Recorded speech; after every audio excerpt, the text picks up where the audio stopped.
বাঙালির রান্নাবান্নাতে তোমাদের সবাইকে জানাই স্বাগত।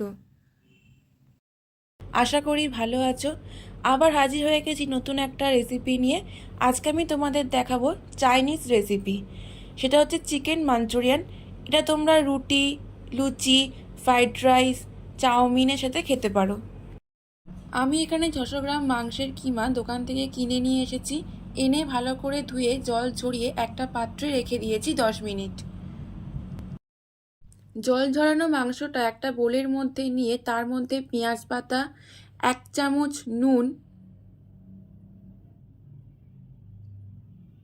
1 চামচ গোলমরিচের গুঁড়ো, 2 চামচ কর্নফ্লাওয়ার, আদা রসুন কাঁচা লঙ্কা বাটা আর একটা ডিম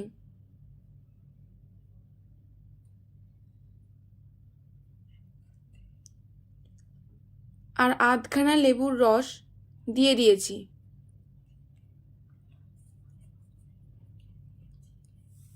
এরপর সব উপকরণ দিয়ে মাংসটা ভালো করে মাখিয়ে নিতে হবে। মাখানো হয়ে গেলে আধ ঘন্টার মতো চাপা দিয়ে রেখে দিতে হবে। তারপর ঢাকা খুলে যদি দেখো জল বেরিয়েছে তাহলে পরিমাণ মতো কর্নফ্লাওয়ার দিয়ে আবারও চিকেনের কিমাটা ভালো করে মেখে নিতে হবে। তারপর কড়াইতে সাদা তেল দিয়ে তেল গরম হয়ে গেলে গোল গোল শেপে তৈরি করে রাখা চিকেনের বলগুলো ভালো করে ভেজে তুলে রাখতে হবে। তারপর কড়াইতে যে তেলটা আছে তার মধ্যে আরেকটু তেল দিয়ে আদা রসুন কুচানো, পেঁয়াজ পাতার নিচের অংশটা যেটা আমরা পেঁয়াজ বলে থাকি ওইটা দিয়ে হালকা নেড়েচেড়ে নিতে হবে। একটা বাটিতে সোয়া সস আর টমেটো সস ভালো করে মিক্সড করে নিতে হবে। পেঁয়াজ পাতা আর আদা রসুন কোচানোটা ভালো করে ভাজা ভাজা হয়ে গেলে তার মধ্যে সোয়া সস আর টমেটো সসের মিশ্রণটা ওর মধ্যে দিয়ে দিয়ে আবারও ভালো করে নাড়তে হবে। আমি অন্য একটা বাটিতে 2 চামচ কর্নফ্লাওয়ার গুলে রেখে দিয়েছি। আমি এখানে কালারের জন্য কাশ্মীরি রেড চিলি পাউডার দিয়েছি, তোমরা চাইলে নাও দিতে পারো। তারপর ফুটে উঠলে ভেজে রাখা চিকেনের বলগুলো দিয়ে দেব।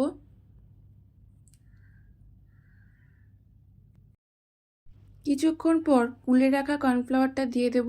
2 মিনিটের মতো ফুটতে দেব। তারপর অল্প পেঁয়াজ পাতা ওপর থেকে দিয়ে দেব। তারপর গরম গরম সার্ভ করব চিকেন মাঞ্চুরিয়ান। আমি এখানে গার্নিশিংয়ের জন্য পেঁয়াজ পাতা ওপর থেকে দিয়েছি, এটা অপশনাল। তোমরাও বাড়িতে বানিয়ে দেখো চিকেন মাঞ্চুরিয়ান, আর আমাকে নিচে অবশ্যই কমেন্ট বক্সে লিখে জানিও তোমাদের কেমন লাগলো।